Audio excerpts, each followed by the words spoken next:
September 28 சனிக்கிழமை. சுகமளிக்கும் அதிகாரம். வானத்திலும் பூமியிலும் சகல அதிகாரமும் எனக்கு கொடுக்கப்பட்டிருக்கிறது. மத்தேயு 28:18. இயேசு கிறிஸ்துவுக்கு சுகமளிக்கும் அதிகாரம் உண்டு. ஆகவேதான் அதிகாரத்தோடு வியாதிகளுக்கு கட்டளையிடும் போது வியாதி விலகி போகிறது. அதிகாரத்தோடு அவர் கட்டளையிடும் போது அசுத்த ஆவிகளும் பிசாசுகளும் நீங்கி போகிறதினாலே ஜனங்கள் தெய்வீக ஆரோக்கியத்தை பெறுகிறார்கள். அதிகாரத்தை குறித்து நூற்றுக்கு அதிபதி ஒருமுறை சொன்னார், நான் அதிகாரத்துக்கு கீழ்ப்பட்டவனாயிருந்தும் எனக்கு கீழ்ப்பட்டிருக்கிற சேவகரும் உண்டு. நான் ஒருவனை போவென்றால் போகிறான், மற்றொருவனை வாவென்றால் வருகிறான், என் வேலைக்காரனை இதை செய் என்றால் செய்கிறான் என்றான். மத்தேயு 8:9.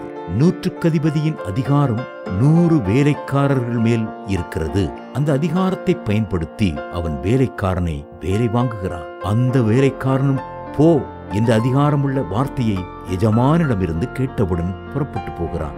ஆனால் அந்த நூற்றுக்கு அதிபதி வியாதியை பார்த்து போ என்றால் அது போவதில்லை. அந்த அதிகாரம் இயேசு கிறிஸ்துவுக்கு மட்டுமே உண்டு. ஆகவேதான் நூற்றுக்கு அதிபதியின் வேலைக்காரன் வியாதிப்பட்ட போது அவன் இயேசுவண்டை வந்து, என் வேலைக்காரன் வீட்டிலே திமிர்வாதம் பிடித்து கொடிய வேதனைப்படுகிறான் என்று சொல்லி சொஸ்தமாக்க அவரை வேண்டிக் கொண்டான். இயேசு நூற்றுக்கு அதிபதியை நோக்கி பார்த்து, நீ போகலாம், நீ விசுவாசித்தபடியே உனக்காக கடவுது என்றார். அந்த நாழிகையிலே அவன் வேலைக்காரன் சொஸ்தமானான். மத்தேயு 8:13. இயேசு சுகமளித்த பல சந்தர்ப்பங்களை நீங்கள் வாசித்து பார்த்தால் அவர் வியாதிகளுக்கு அதிகாரத்துடனே கட்டளையிட்டதை காண்பீர்கள். அசுத்த ஆவிகளை அதிகாரத்தோட துரத்தினதையும் காணலாம்.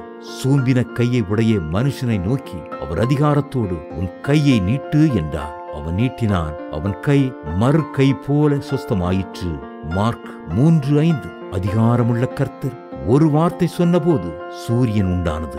நட்சத்திரங்கள் எல்லாம் ஆகாயத்தில் சுழல ஆரம்பித்தன. தனது வாயின் வார்த்தையினாலும் அவர் சகலவற்றையும் சிருஷ்டித்து முடித்தார். அவர் ஒரு வார்த்தை சொன்னபோது ஜாதி ஜாதியான ஜீவ ஜந்துக்களும் நாட்டு மிருகங்களும் ஊரும் பிராணிகளும் காட்டு மிருகங்களும் உருவாகின. அவருடைய வார்த்தையில் அதிகாரம் உண்டு. ஆகவேதான் நூற்றுக்கு அதிபதி ஆண்டவரை பார்த்து, ஆண்டவரே, நீர் ஒரு வார்த்தை மாத்திரம் சொல்லும், அப்பொழுது என் வேலைக்காரன் சொஸ்தமாவான் என்றார். மத்தேயு 8:8. தேவ பிள்ளைகளே, சுகமளிக்கிற ஊழியத்தை செய்ய விரும்புகிறீர்களா? கர்த்தர் உங்களுக்கு கொடுத்திருக்கிற அதிகாரத்தை பயன்படுத்துங்கள்.